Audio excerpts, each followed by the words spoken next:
And we're back for another episode of the Sports Department Podcast with Justin Valentovic, Stephen Clark, and Jesse Norman. And we're chugging away still at our division previews for the NFL. And we're doing a little double division podcast here, mainly just because we're running out of time and we have to get these done in time for kickoff next Thursday. So we're doing both the NFC and the AFC West. And in the first half of this podcast, we'll start out in the AFC West, because I think that's what me and Jess picked last time. I don't remember. I just know it was one of the I picked NFC West. So we're doing AFC West instead. So screw it. But before we get into that and go through each team's offseason, look at how their teams are shaping up with preseason wrapping and how we think they'll do this season. Guys, what's going on? You know, not much. Summer's coming to an end, which means fall's right around the corner, which means it's football season. And like you said, we have still half the divisions to go. So we have to bang through these in less than over a week. Or whatever. That made no sense, but you know. We gotta get them done. Through them. I'm excited to talk football, plain and simple. Which basically means our summer schedule is coming to an end come Labor Day this weekend, because that is basically the unofficial end of summer. So lovely. Jesse, how is it up there in the north? You know, it's pretty good. I pulled a goose, so that's always good. Up here we have a saying, winter is coming. Oh, that's why the man bun's in today. That's man bun isn't. Give it to Jesse to live north of the wall. But all right, so let's get into the AFC West and Jesse's neighbor, basically, the Denver Broncos. They've had an offseason. They've had a rotation.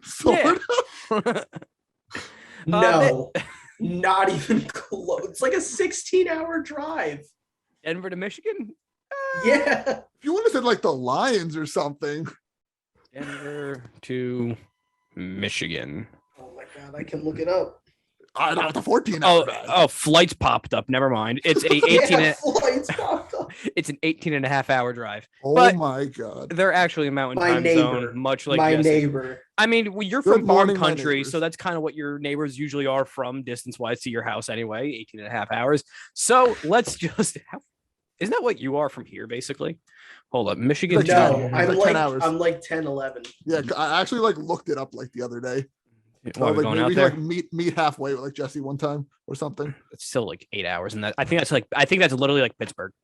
12 and a half hours, perfect. roughly, depending Go on Steelers Jesse's game. undisclosed location. Steelers game. Yeah, meet at the when they play the Colts. Colts. Yeah, okay. When they kick their ass, no, thank God we're not playing them this year.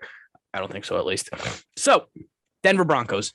They've basically announced that Teddy Bridgewater is going to be their starting quarterback. So the Drew Lock era is all but done, barring an injury, which Teddy Bridgewater could suffer. So could this be the quarterback, at least to make the offense respectable? Respectable? Good question. I think I don't know about respectable. I don't know about respectable yet. As much as I love Teddy and I loved what he did in Minnesota and I loved what he somewhat did in Carolina, he's not the best. He's not the best quarterback in the league, but he's a lot better than Drew Lock. So it is a step up from Drew Lock. But this team's too good to not have a quarterback or not attempted at a trade or anything in the offseason besides getting Teddy. Maybe a little more respectable, but not enough yet. Not enough for me. Well, you got to think too. The Panthers moved on from Bridgewater after a year for Sam Darnold, so that should raise a red flag. Yeah, definitely. I don't know. This team is so like murky to me. Like it's literally really good, but it's also really bad at the same time. They have a middle of the road offensive line. They have a plethora of good offensive talent and a solid defense still. You know, not quite really what it was in the Super Bowl runs, but Von Miller's still there. Justin Simmons, who has been one of the best safeties in football quietly for some years now. You know, they brought in Kyle Fuller, Ronald Darby. So they have, they beefed up the secondary a little bit. So don't know where I was going with that point, but I was waiting for Jesse to jump in. Yeah, me too. I was waiting for you guys to finish. Shut up. Well, no, I was just letting you guys finish, say your points. I think Teddy makes them, I would say, a top 16 offense. They're better than half the league, I would say, at least. I can't find a ranking for some reason out of 32 what offense they were this year. I'd assume they were probably in the 20s though. this offense is way too good and potent to not be top 16 with just even a game manager. And that's what Teddy is. And that's fine because they have so many good pieces around him. The line, as you guys said, is fine. It's average. Yeah. But they have Mike Munchak as the offensive line coach. You know, the last time Mike Munchak had a team that didn't rank in the top 5 of PFF in offensive line? 1937. Never. He never has. That's how good of an offensive line coach he is. I know he was in Pittsburgh for a while, and our lines were fantastic when he was there. So that line is probably top 10 with coaching, maybe even top 5.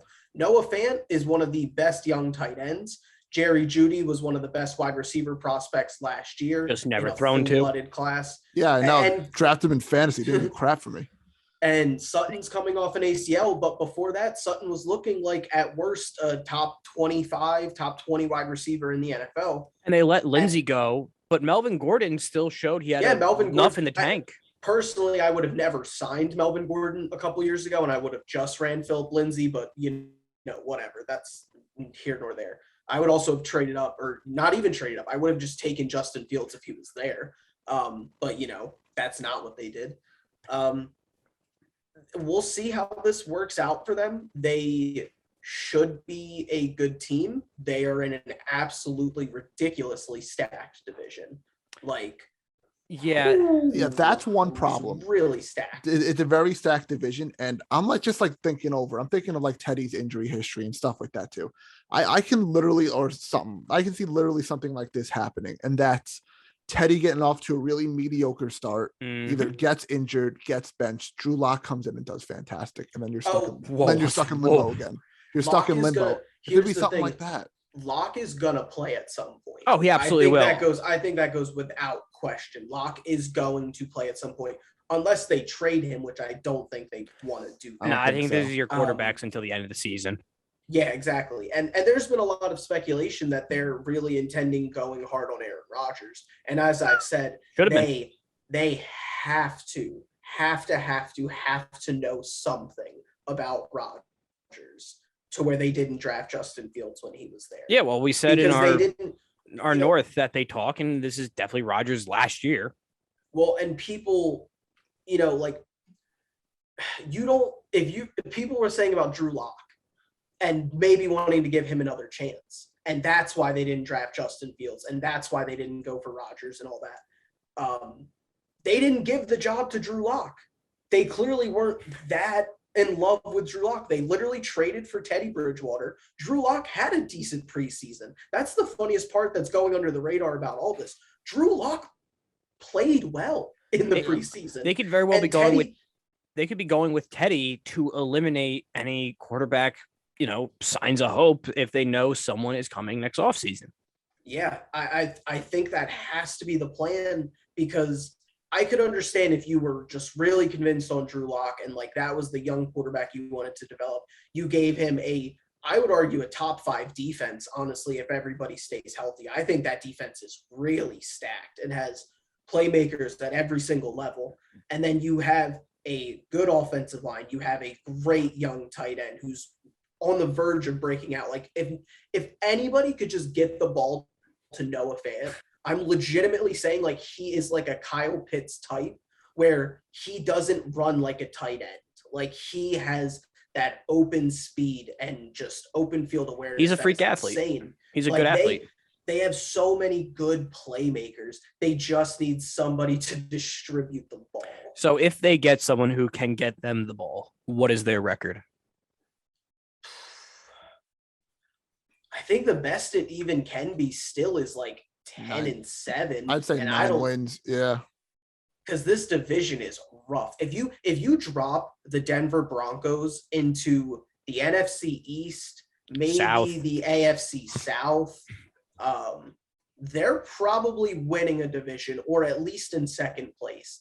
And they're most likely, they could be second place in this division. I really I like the Chargers, but I do also think we need to slow down. And same thing with the Raiders, which we'll get into, is the Raiders. Well, okay, fine. Let's talk about the Raiders then. Okay.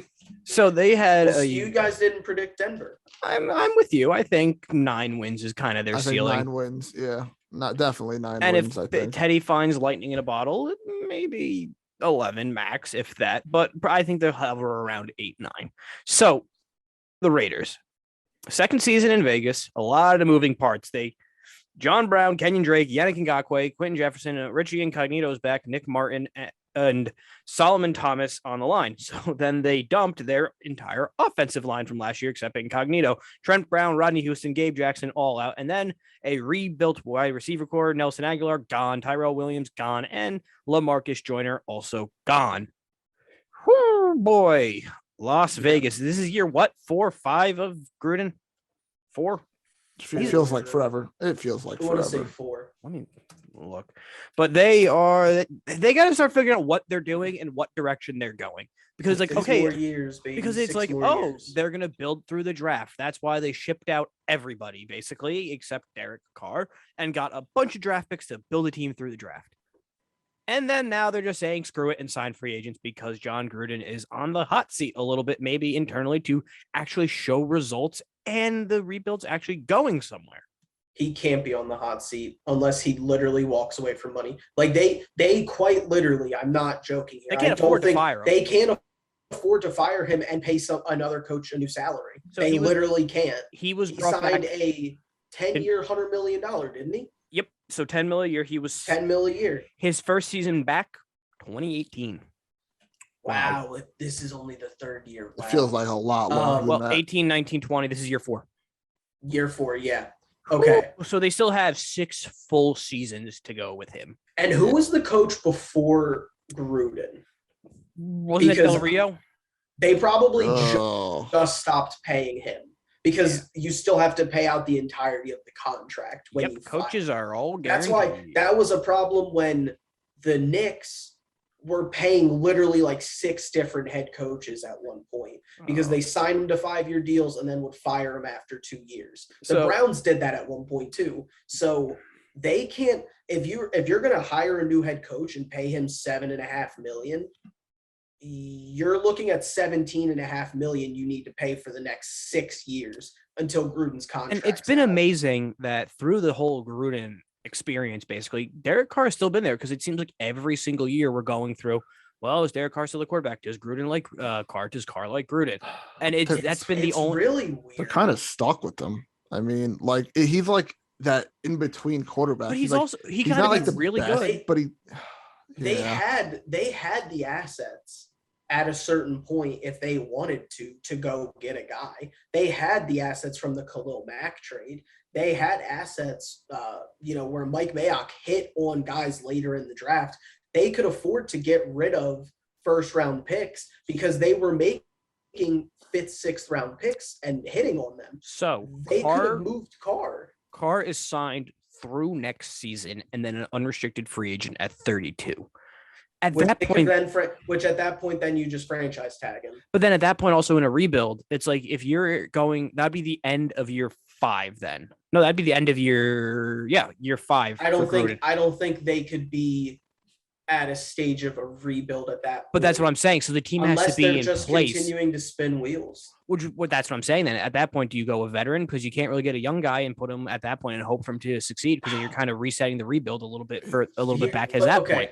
Here's like a myth that I also think though that people have kind of like got to remember. I think now more so than ever, you're not winning with veteran quarterbacks who are taking you there. You need to hit on a young guy. And then, yes, if he's a Mahomes, if he's a Rodgers, if he's a Wilson and is like that top 3, top 5, that's how you go out and kind of win a championship. Or you need to build a championship contender, at least, you need a Lamar Jackson. Patrick Mahomes' extension just kicked in. The original Seahawks dynasty when Wilson was on the rookie contract. The Cardinals now. When you look at it, not paying the quarterback lets you fill out the rest of the roster so much. So at that point, if I'm the Raiders and in like a year or two, I'm still just running with Derek Carr. I'm still finishing last place in the division. and maybe sort of leaning towards playoffs, but ultimately still not getting in. They're very similar. I would tag Carr, trade him, and get a young guy as opposed to a veteran. They're very Minnesota Viking-esque, where it's like, Yeah, what are just you without doing? without any of the results, though. At least No. the Vikings got to an NFC Championship game. Yeah, but that also wasn't with Cousins. Raiders can't even make it to the playoffs. That was with Keenum. No, that was with Cousins. No. Was it? No, that was Keenum. That was Keenum. Because it was the next offseason when they were all free agents. Yep. That's what I'm saying. They locked themselves into Cousins, and now they're just kind of like, well, what are we doing? Trust me, you're going to get no argument from me there. Kirk Cousins has literally held the Minnesota Vikings hostage. Oh, absolutely. Go listen to the North podcast at that point. There you go. The Thomas move, the Ngakoue move, it's like, okay, that's them they're trying to find any form of a pass rush when they traded one away. Here's my problem with Yannick Ngakoue, just as a player in general and how I feel about him. He is a third down pass rusher. That is it. That is all he can be. And I think people still kind of imagine him as like this 3-down, 3-4 end. And he is not that, because he can't stop the run, because he doesn't care to stop the run, and because he's a speed rusher. He cannot be in there on running downs. He is a specialist at this point. The Ravens let him walk. The Ravens know talent, and they decided they didn't want to pay him after they traded a pick for him. So I think we need to stop kind of being like, oh, Yannick Ngakoue, that's a good young player for them. No. We know what he is at this point. I agree with you, Jesse. We need to kind of decide that. He had a good run in Jacksonville. It was okay. He got traded around, and people were like, well, this was a really young guy who had a lot of promise. He's a situational pass rusher. So that's not a great signing for them. Then they have Josh Jacobs, who is probably the best player on their roster. What do? Oh, we're going to go spend a bunch of money and bring in a backup running back. Yeah, I agree. I don't like the direction this team is going. I just don't like them in general. I don't think they're going to be good. I do think they come in last place in this division. It's a shame because it's the first time they would have fans in Allegiant Stadium too. Because last year obviously they couldn't have anybody in there. But I just don't believe in this team. And like you said, the receiving core is very iffy too. Besides Darren Waller, Waller's all you got in your receiving core, and he's a tight end. Offensive line's a big question mark right now. Defense is mid at best. And I don't trust Carr, plain and simple. So I don't like the Raiders. Mediocrely average team. Exactly, basically. Plain and simple. I'll give one of you $5 if you can name who the Raiders' number one wide receiver is going into this year. Ruggs. And I only know it because he's on my dynasty. Ruggs. Brian Edwards. What about Henry Brian Ruggs? Edwards is the number one over Ruggs. On the depth chart? Yes. Huh. At least in the first one he was. Yes. Okay. He was the number one. Ruggs was the number 2. So that's where their receiving core is right now. Yeah, they're in a weird bad spot because Gruden really hasn't really done anything productive. So we're all kind of feeling the same thing where they'll be in last place. And I think they kind of cap out at 7 wins. I agree 100%. 7 wins. That's what I was thinking too. I'm going 5. So I think Chiefs sweep them. I think Chargers can definitely sweep them. And split with Denver. I think Denver might sweep them. If they're not even winning division games I think maybe they get bad. One against Denver or maybe one against the Chargers. But I think one of the Chargers or the Broncos is going to sweep them as well with the Chiefs. So let's talk about the Chargers then, because they're kind of the new kids on the block with their shiny rookie of the year for the offense in Justin Herbert. So they beefed up the offensive line, brought in Corey Linsley from Green Bay and Matt Fellier, who's just an offensive tackle. So they're at least helping a little bit. And then they drafted a tackle as well, right, Jesse? Yep. Yes, they did. So, and they brought in Jared Cook to replace Hunter Henry because at least Jared Cook can stay on the field. And Perriman kind of everyone on the side of the ball, not side of the ball, but who they let walk were just kind of old and bad. So at least they cut off the fat of the team basically, and they're slimming down and getting younger and getting better, and they're moving in the right direction to support their young quarterback. I love this team. I 100% love this team. I love what they did. I just love the core that they have around Justin Herbert right now. I think Austin Eckler is one of the most underrated running backs in the entire league. I'm a big fan of Eckler. Keenan Allen's old, but he's still very, very good for his age. And the other receivers, Mike Williams is a very, very good wide receiver too as well. Like you said, the Cook, I mean, it's fine. The Jared Cook one, he's getting there a little up there in age and all that, but still can be productive at some point. And the defense is cool too. It's not a bad defense as long as Derwin stays healthy. That's the hardest part for this team is having Derwin stay healthy because he's your leader of this defense. He hasn't played a game in like 2 years. I feel 2 years, yeah, because he got hurt in training camp last year, and then brutal. Yeah, just back-to-back bad injuries. But no, and of course, the whole centerpiece of this offense, Justin Herbert, and him coming off the bench last year after Tyrod Taylor had his lung punctured. Got stabbed by his own trainer. Yeah, but no, I don't think we're doing an awards predictions podcast just because we're so backed up and all that stuff. But Justin Herbert's my MVP prediction. He's my MVP prediction right now, August 30th, 2021. I really think he has a beyond even more breakout season than he did last year. He's comfortable in the system now, and I just think it goes well for them. And honestly, I'm leaning towards almost having them win the division at this point too. That's how confident I am in these Chargers. Wow. Yeah, I love him. I don't really know how to follow that up. That was a very good monologue, Clark. Thank you. I appreciate that. No, I really love what Herbert's gonna do in his second season. They've beefed up the team around him enough to give him the tools to take that next step. And like you said, I don't think they, overtake the Chiefs, but I think they play him tough. He did it his first game off the bench, basically as a spot starter, and gave them a game. So I think down the line, they'll take it for the division eventually, but I think they'll definitely play tough. I see them definitely being in the hunt for a wild card for sure. Yeah, I think this is a really stacked roster, and don't get me wrong, as a guy who coming out of the draft was wrong about Herbert, and I blame that on Oregon, not on Herbert. They didn't use him right at all. But no, Herbert is an absolute superstar in the making. How are you feeling about their head coach, though? Brandon Staley from the Rams? Love him. No, I just wanted to touch base.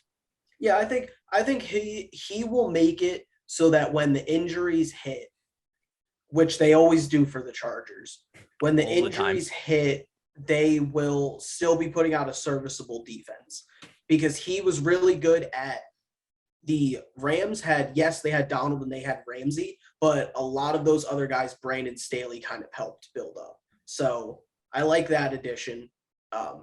So much better than Anthony Lynn. Oh my God. Oh, he was horrible. Anthony Lynn was so bad. Yeah. In that situation with the Chargers, just where they were. As you mentioned, Justin, they drafted a tackle.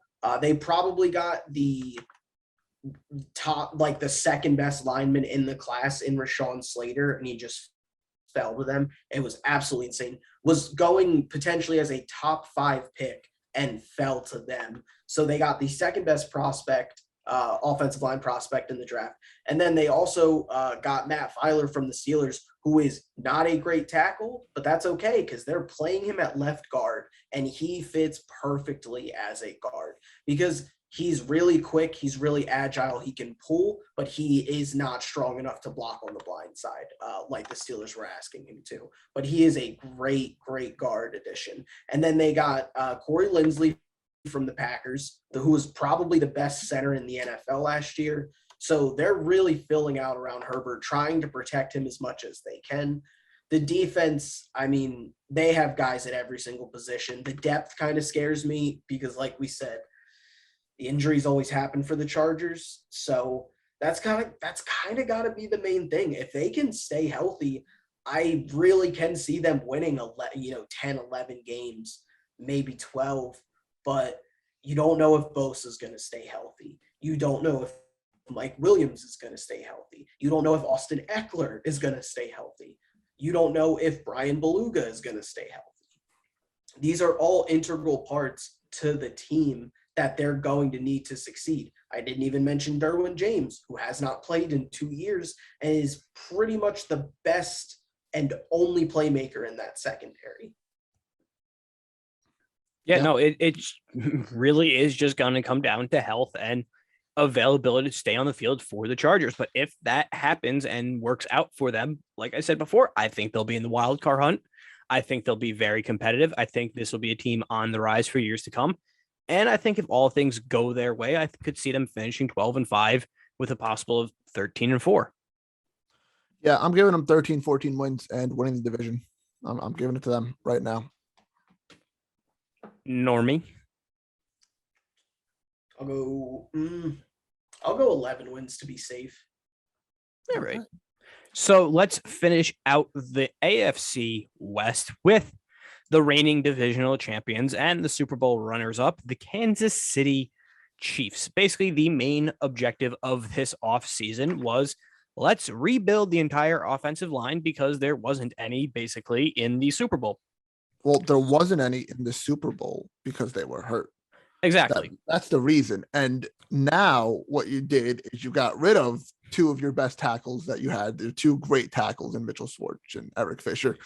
And now you have three rookies on your offensive line at center, right guard, and right tackle. Well, maybe, because they brought in Kyle Long out of retirement. So you got to assume he might start a little bit just to ease the rookies in. Joe Thuney at left guard, Orlando Brown Jr. at left tackle, and Mike Remmers, who will more than likely play right tackle. So it is a completely revamped offensive line. Yeah, and it's not as good as it was last year by far. It's a step down in the offensive line department. I think it's a step down. I think it's a step down because when that line was healthy for Mahomes, it was fine. But Did Schwartz retire, or is he just a free agent? I think Schwartz is going to retire. He's a free agent, but I also think the Orlando Brown move makes sense out of all the moves. That's fine. That's a great move. I think that's a great move because he's not even ready for the Colts. I think getting Tooney's a great move as well. No, the left side of their line is locked up and very sturdy for the next 5 years, hopefully. Low key, I think Kyle Long still really has it. I think he retired young. He did. He retired really young, and he retired good. He was still good. He just hated playing for the Bears. He's only 32 years old. Yeah, I still think I think he's still got a good amount left. And he has a year off. So, he very well could have just stayed in football shape. That could have hurt him too, got healthy. That could have hurt him as well. Exactly. I don't know. He was getting hurt a lot with Chicago, and I think that rest time might have just been able to reinvigorate him. I think he's going to make this interior at least really good. That's the main problem. That was, as much as everybody wants to crown Shaq Barrett for the performance in the Super Bowl and Jason Pierre-Paul, who played, they played good. Vita Vea ate the inside. There was 3 blockers on Vita Vea. He took center, right guard, left guard, and took them all out of the play. That is the problem. That was the problem, was the interior could not stop Vita Vea. He probably should have won Super Bowl MVP. Worst case, though, with Long, you have a good veteran who knows how to have a productive career offensively, so he'll help in meetings and game prep and everything like that. So I really don't see any negative to signing Long at that point. No, it's just a lot of question marks for me. Oh, no, I agree. When you have 5 new players completely having to play together for the first time and protect, one of the best quarterbacks in football, one who they've tied their wagon to for his entire span of his career, basically. And, they're coming off of the season where their line absolutely screwed them in the Super Bowl. So they have a lot of expectations going into this season. And this is nothing against, the weapons of the team, because you have some of the best weapons in the league on this team with Hill and Travis Kelce. And I think a really good breakout season for Clyde Edwards-Helaire as well. Finally getting that running back 1 spot all to himself. And Mahomes, you can't say enough good things about Mahomes, but the offensive line is the most important part of an offense. And if that's good, they'll be fine. But it's just still a big question mark for me there. So I'm not ready to crown them division champions yet. But on the other side of the ball, it's about the same guys too on defense. A lot of veterans returning and all that. Chris Jones still there, one of the better defensive ends in the league. Tyrann Mathieu. Love Tyrann Mathieu. Yeah, I think he's fantastic. So I'm not worried about the defense as much. It's the O-line's the question mark, and that it hurts. It hurts to see that sometimes when you have the talent like that could be halted for a little while your offensive line is just mediocre at the time. So I have them, if we're to go into our predictions before we wrap this up, unless you guys have anything else to. say. No, I think the biggest part of KC's success this season is going to rely on how well the new offensive line plays and keeps Mahomes healthy and upright. Yeah, they're gonna need some time to gel. One player I want to highlight though that I think is going to be kind of big for Kansas City is Byron Pringle, who's the third wide receiver. Sammy Watkins' role, and he has the Sammy Watkins build. We saw how much they missed Sammy Watkins last year, having the big frame, having the guy who can go up and get vertical besides Travis Kelce. Because let's be honest, in that Super Bowl, Hill and Kelce didn't play good, but also nobody else could make a play. No. Pringles looked really good in camp. He's beat out DeMarcus Robinson for wide receiver 3. Some people were saying he could beat out Hardman for wide receiver 2. I think he's going to fit their offense really well. I think he's going to make a pretty big impact early on. I think the line is going to be a little abysmal at first until they get their chemistry together. We also got to remember Orlando Brown is playing not a different position. He did have to play left tackle when Ronnie Stanley went down. But he's been predominantly a right tackle. Exactly. So he is still getting used to that. He's never played with Joe Thuney on his side. And then you also do have Creed Humphrey as the rookie center that, it can be a little rough, but I think they're going to fill out nicely. I think this is the number 1 seed. If it's not the number 1 seed, it's because the Chargers go really hard to make sure they have home field advantage. It wouldn't matter if they did. The Chiefs fans would come. Nobody goes to Chargers games. You're right. But no, this is going to be a good team still, no matter what. At the end of the day, this is going to be a good team. So I give them 12 wins. I say 14 in the division. I'm going probably 14 as well. Honestly, you know what? 15. Look at Jesse. There's an extra game. Give me 15. 15 and 2. You gonna throw some money on that one? Well, actually, FanDuel's doing a thing where if you bet on a Super Bowl winner, they give you, if you bet $50 on them to win the Super Bowl, they give you $5 per win. So I chose the Chiefs. Wow. Smart. So, because if they win 10 games, that's break even. Yeah, it is. So we're going to take a short break. When we come back after the break, we're going to break down the NFC West. So stay tuned.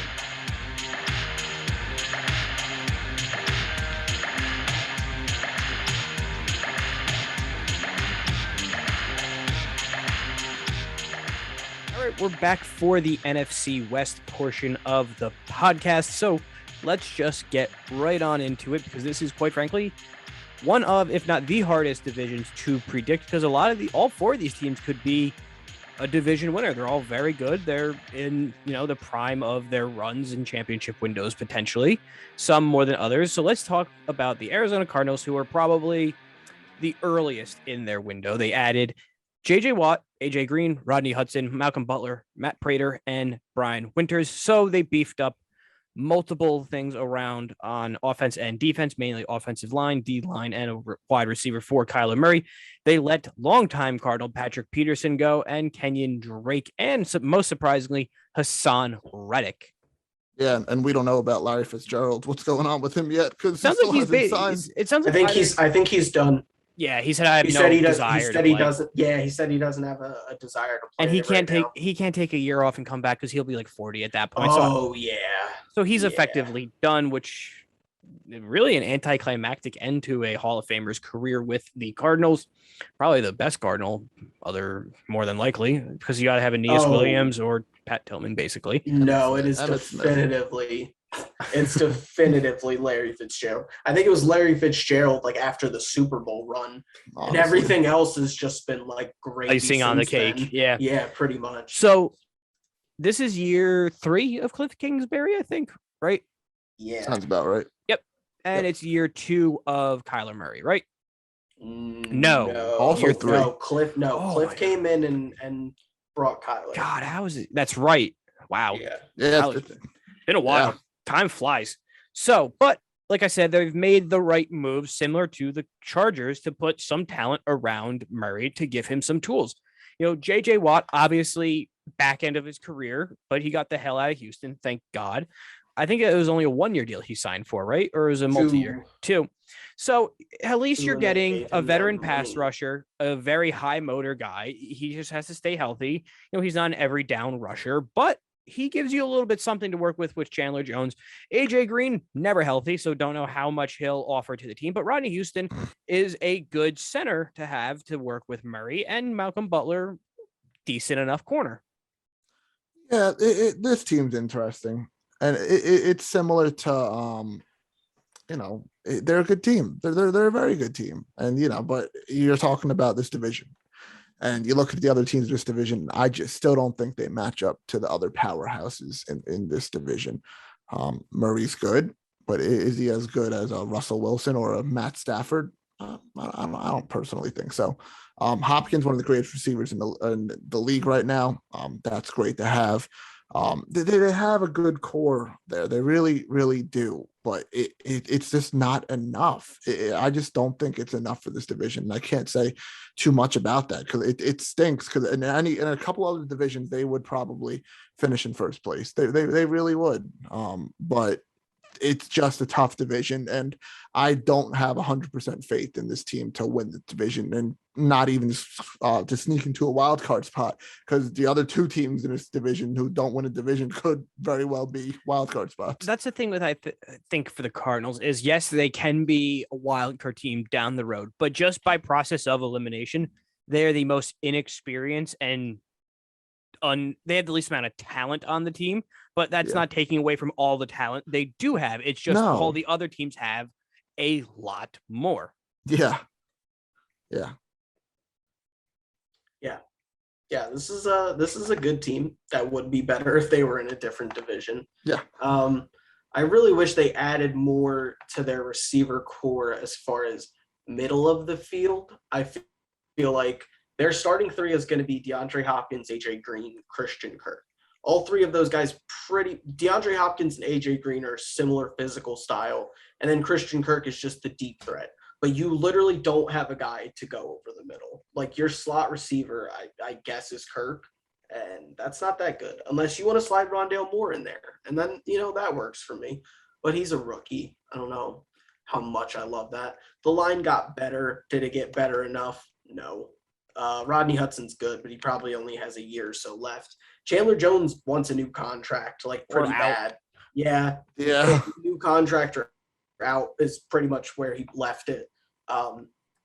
Zaven Collins, he'll probably be good. They reached about 10 to 12 picks for him. I have no idea why they reached so hard for him. It's an okay team. They have none of their players are bad. Like they have a pretty solid player at every position.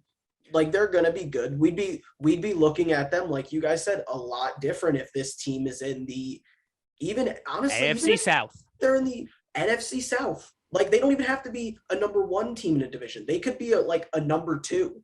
It's just that they're in legitimately the hardest division in the NFL. Yeah, no, I still think they have a good season. I think every team in this division finishes above 500, and they're going to beat the living hell out of each other basically throughout the season because they're all competitive teams. And I think this team is still fourth and finishes with 10 wins. Oof, 10's a lot, but it's still not a lot at the same time. I'll give them 9. I'll give them 9 wins. 9, 7, and 1. Wow. You think they're the tie of the year? A tie. Yep. No Hail Murray this year? Nope. Calling a tie. So 9, 7, and 1. Let's move to another team where they're just off a Super Bowl run in the San Francisco 49ers.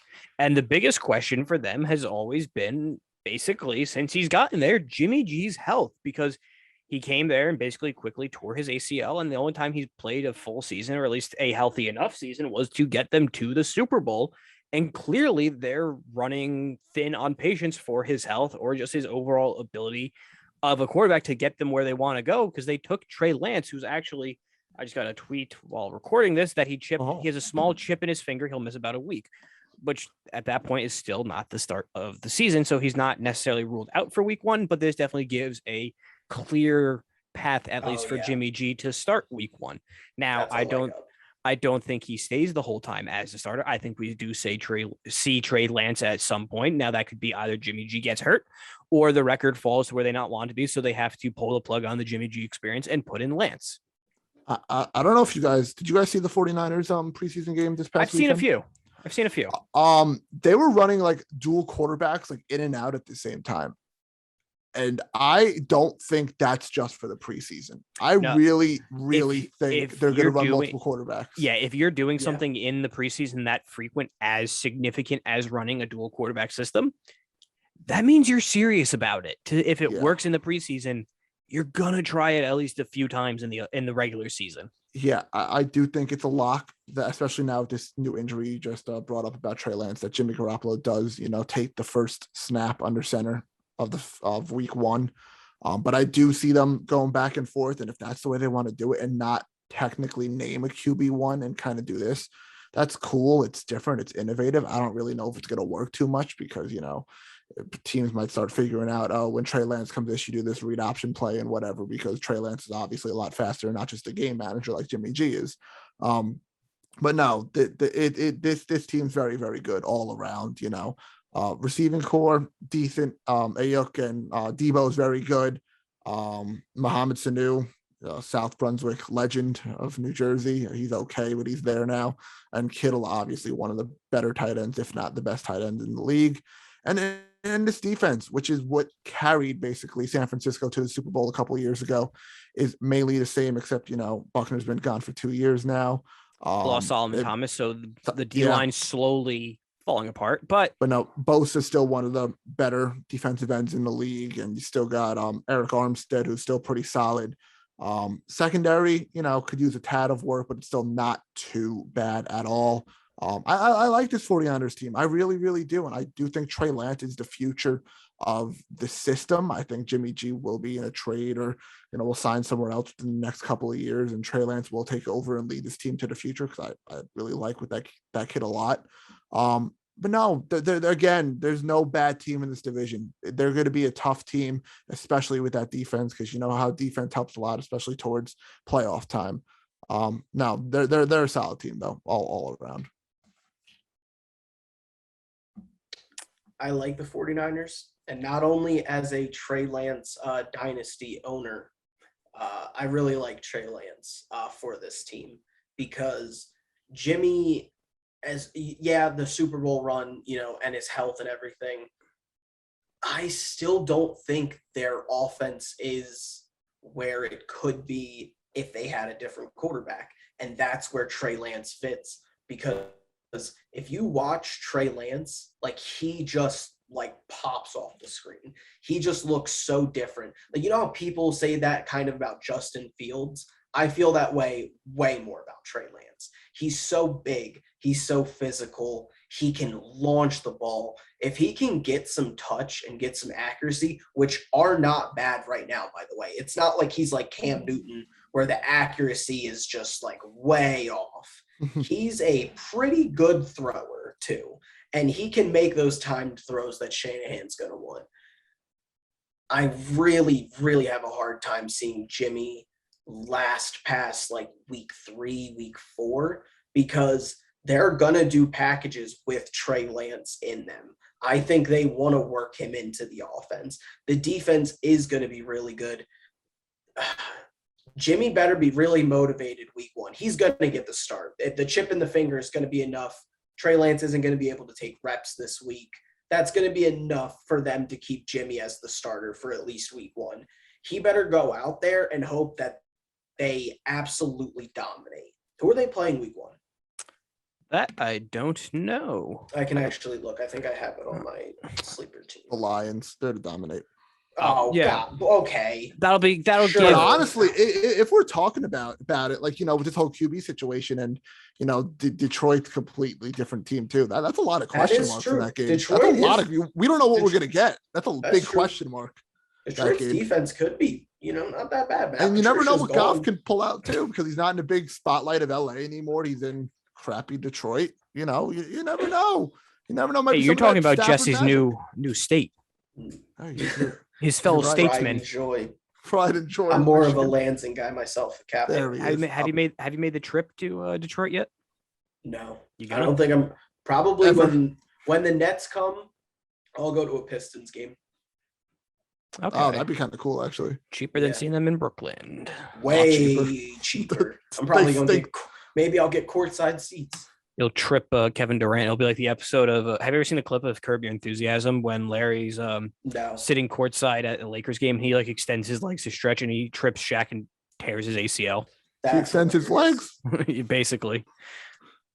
So, just my little tidbit. Thank you, Justin. No problem. No, Jesse, Detroit's only about an hour and 20-minute drive from you. I know. Okay, sorry, Jesus. I live here. I know. You know. I looked up. I said I was planning on going to. Okay, and I'm planning on going to a Colts game in 2 weeks, in 3 weeks. So you know. So who's driving? You were War Dog. Oh, we're splitting. Oh my God. Yeah, that's a car ride right there. Yeah, I know it could have been. Oh boy, no Carson Wentz at this rate. Boy, he was asymptomatic. I mean, not asymptomatic. He tested negative. Oh, maybe they did actually. He's a close contact. He could be back within like a couple days. Maybe they did vaccinate him when he was other than a knife for his foot. I don't think so. So anyway, back to the Niners. 49ers. I think this is a ceiling 12 wins. Yeah, 12 wins. Give me 11. I think right around 10, just because I think Jimmy G kind of hinders the early part of the season, and Lance can pull a few out to end it. I would not be surprised if this, like, you remember the Alex Smith, Colin Kaepernick thing, where Smith started for the first 8-9 games, got hurt, was really good, and then Kaepernick took him to the Super Bowl. Yes. I could see something like that happening. Maybe not Super Bowl, but like NFC Championship. I can see that.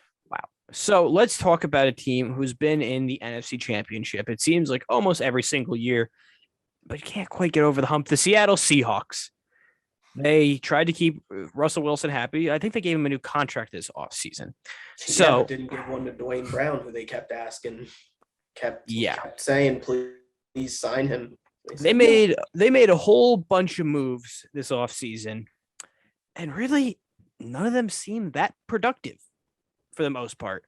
Gerald Everett, Gabe Jackson. Whoa. Gerald Everett, I'm telling you right now, is going to pop in Seattle. I know, but I'm just saying, like, oh, Gerald Everett. Like, that's not a big move, you know? It will be. No, it will be, but I'm just saying, like, the moves as a whole are just kind of like, oh, yeah. Carlos Dunlap got re-signed. Chris Carson got re-signed. Oh, Gabe Jackson, they finally got an offensive lineman. It's a lot of unknown moves, let's say. Underappreciated. Underappreciated is a good word. Yeah.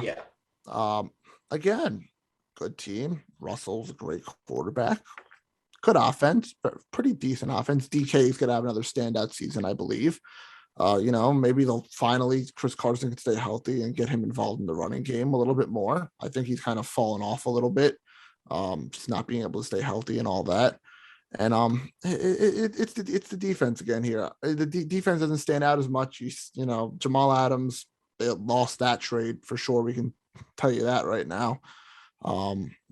It's the defense for me here. You got your pieces, but you don't have a whole defense that's going to be good enough to win a division here. But still a solid team. I mean, they'll be competitive, of course, like they are for the last 10 years now since Russ has been there. Basically, yeah. But yeah, no, solid. So solid. I'm curious to see if they progress, which I hope they do. But I can see them taking a slight step back this year.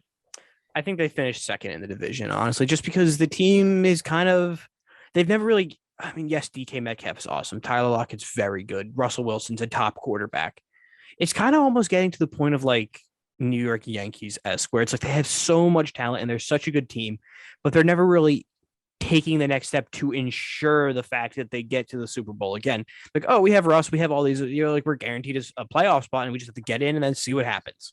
I think that's because the last time they tried to do that, it didn't work.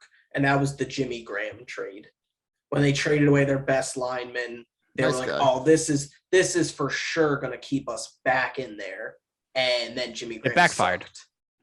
Yeah, big time backfired. So I think that's kind of why. Yeah. Well, and they also, they kind of tried to do it again with Jamal Adams, and I feel like it. Well, we can't say it backfired yet. It's been 1 year and he was injured, so we can't necessarily say that yet. But they do have to pay him a whole lot of money. So, I mean, we'll see. I can never count out a team with Russell Wilson as the quarterback. I agree. They're probably and honestly, Pete Carroll as the coach too. I mean, for everybody's criticism, Pete Carroll, when they have had absolutely no names on defense, they've still been respectable. Well, that's how the whole Legion of Boom basically started. They were all no names for the most part. Yeah, for sure. I mean, he builds up corners so much that like Shaq Griffin leaves and it's kind of like, oh, whatever, Pete will just find somebody else. He always does find people in the secondary. So I still have a hard time picking this team under 12 wins. I think agree. they're just really good. I think they finished second at 13 wins. I was going to say 13 as well. I think this division sends 3 to the playoffs. I think they definitely have both wild cards. Yeah, I think 49ers, Seahawks, and Rams will get in. Obviously, one wins the division, the other 2. Are there 3 again, or there are 3? So imagine the whole division. Every team wins the division. No, because I didn't know that before. They did keep the third team. That is correct. Yeah, no, I agree. Three teams make the playoffs from here. No, I agree with that statement as well, because the East is kind of stinky. That's X automatically. They're lucky they get it. That's one team, barely division winner, basically. The North, same thing, probably 1, maybe 2. And then the South probably 1. So yeah, by almost process of elimination, both teams. You're competing with Minnesota and either Carolina or New Orleans. Basically. Exactly. And that's who your competition is. And the third team in the West is definitely better than at least one of those other teams. So let's talk about the 4th team in the West, and that is the LA Rams, another team short off of a Super Bowl appearance a few years ago. Nah, it's not that long ago. It's long ago at that point. God, we're getting old. But let's talk about the LA Rams. They made a quarterback swap this offseason. They got Matt Stafford from the Lions. Like we said, they sent Jared Goff, exiled him up to Detroit to live with Jesse as his host family. And then they brought in Deshaun Jackson and re-signed Leonard Floyd. John Johnson gone, Troy Hill gone, Samson and Bootcamp gone, Gerald Everett gone, and Malcolm Brown also gone. So does the addition of Matt Stafford at the most important position, the upgrade that is him, get them over the hump again? Don't forget, recently added Sony Michel as well. Just caught him in a trade. Yeah, there's an old list. But yeah, they were competitive for the most part with Goff. And now you're swapping him out and you're putting Matt Stafford in, whose entire career has gone under the radar just because he played for Detroit and how bad of a team Detroit's been on both sides of the ball. It was the perfect trade for them. You had a really good team there. I love the receiving core. I love Woods. I love Kupp. The running game, Henderson's not bad. Sony Michel as a backup or just switching the reps with him is going to be really, really good, I think. And their defense, they have one of, if not the greatest defensive player of all time. I'm willing to almost throw at him already, and Aaron Donald. Your secondary, one of the greatest corners in the league, one of the greatest corners of the last 5 years or so in Jalen Ramsey you have there. And just a couple other good pieces too. You have your bigger names, but you're still missing a couple slots on defense. But it's still a very, very good team. And honestly, this is probably my NFC championship favorite. I don't know if they're to win the NFC championship and go to the Super Bowl, but I definitely do think they go to that NFC championship game. They're my week 2 favorite. Yeah, Jesus. You'll be seeing them live and in color. See Aaron Donald kill Jacob Eason live in front of me. So that's going to be great. God, that's going to be not fun. But no, great team here. I'm giving them 15. Yeah, 15 I think their floor is 13, max 15. Like, they are a very good team. Stafford is going to be able to push the ball downfield because that was the biggest shortcoming we saw with Goff, where they either A, didn't trust him, or B, didn't want him throwing downfield because he didn't have the arm that Stafford does now, basically. I hear you. I'd hope so. I really like the Stafford edition. 15 wins. That's a lot. But then again, I don't know. This division's just so tough. Yeah, for 15-2, dropping a game to like everybody. Yeah, at that point, 15-2, they have to sweep, 2/3 of the division at that point. Yeah. I'll go 13 wins just doesn't sound as impressive as it used to now. No, it's like, oh, it's not a lot because you're 13-4. But like 13, you know what? Yeah, give me 13. I think they're a good team. Give me 13 wins. Their window is 2 years. Like that's what they it's have. Stafford. They can't. It's Stafford. They can't. That's it. Like they've traded away the picks.